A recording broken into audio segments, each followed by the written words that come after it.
Thank you for joining us for this episode of CNTV. I'm Brad Claunch. And I'm Quin Tran. Sulphur, Oklahoma is rebuilding one day at a time. Back in April, a tornado ripped through this downtown area, leaving a path of damage and destruction. Mahota Textiles is one of the businesses impacted and had to move. And that initial day after, none of the team members were able to get there right away. This is why massive debris blocked parts of downtown Sulphur. The April 27th tornado pounded the community. Muskogee is the hub of Sulphur. And when people come to shop in Sulphur, Oklahoma, they're coming to Muskogee Street, and it wasn't there anymore. Mahota Textiles is located along the tornado's path. My first reaction was honestly like a gut punch, really. I knew that it was bad, but it was, at that point I had seen pictures of the building, but to actually see it in person and to just, you just feel a bunch of emotions and really sadness because everything that you'd worked for the last few years was gone. Bethany McCord is the business and development manager at Mahota Textiles. She says the storm destroyed everything in the showroom, about 60% of the inventory wiped out.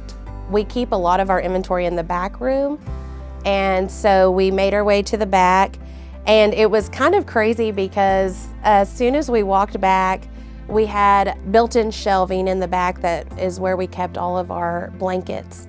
And our blankets come in boxes, and then in the boxes they're wrapped in plastic. And they were all perfectly sitting there on the shelves. We had no roof. Our roof was ripped off. We had a back garage door that was completely pushed in, but our boxes were just perfectly on the shelves. So everything that you see in our building now is what survived. We're so grateful though because we were able to save so much. The tornado didn't stop us. We're still moving forward with plans. Those plans include launching the season's new designs, part of the Legacy collection.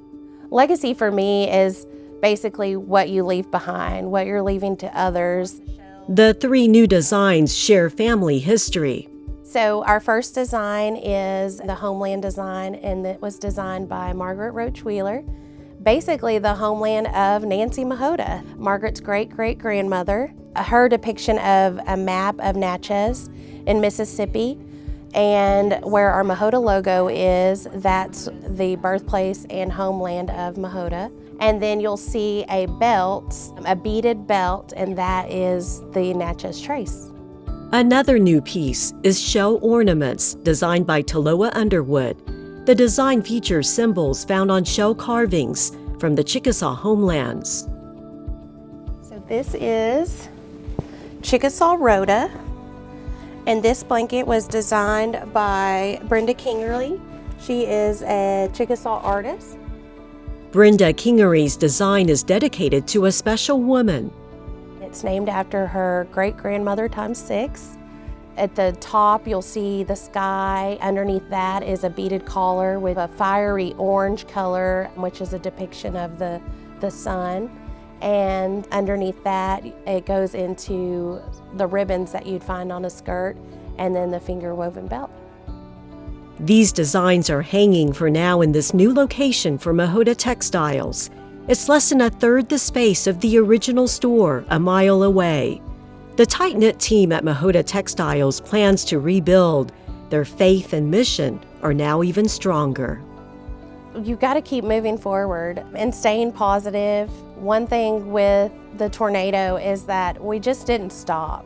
We just kept moving forward, and that's sort of the story of the designs. You had women, Chickasaw women, who were removed from their homelands to a new place, which interestingly enough is what we're doing now. We just keep moving forward. We just keep finding that success and staying positive and continuing to live out that legacy. The space there is small, but we can still shop and find everything online at mahotatextiles.com. And Mahota Textiles is also available in museums, galleries, and shops across 10 different states. Plus Washington, D.C. at the Smithsonian Institute's National Museum of the American Indian. The Chickasaw Nation helps lead an important initiative to rebuild businesses and bolster economic recovery in Sulphur and Marietta. Severe weather impacted both of those communities.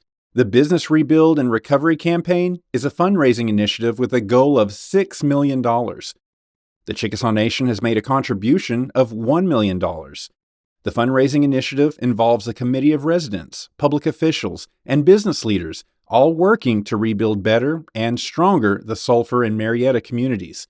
More than 50 businesses had major damage or were destroyed.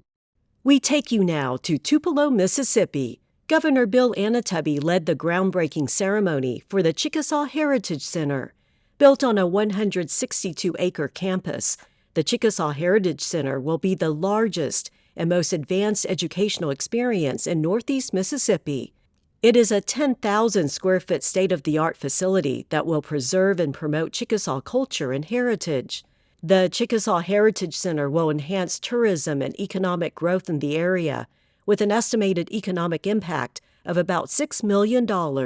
Construction is expected to wrap up in 2026. The Chickasaw Incana Foundation is collaborating on this project with several local people and organizations. Annual meeting of the great unconquered and unconquerable Chickasaw Nation. Save the date for the 2024 Chickasaw Annual Meeting and Festival. The week-long festivities begin on Friday, September 27th. Take part in cultural activities, sporting events, the Princess Pageant, and more. On Saturday, October 5th, Governor Bill Annatubby delivers his State of the Nation address. In the coming weeks, go to this web address to get the latest schedule of events.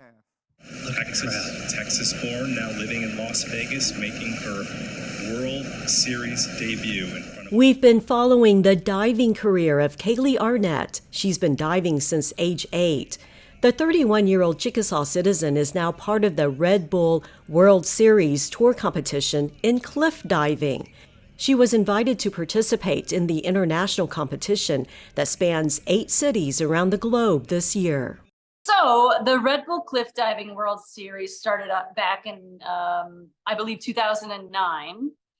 And the way it works is you have to be invited as a wild card diver, which is you show up for the very first time, and if you're able to do really well or wow the people, then they invite you to do more stops. And it just so happened that I got a silver medal at my first competition.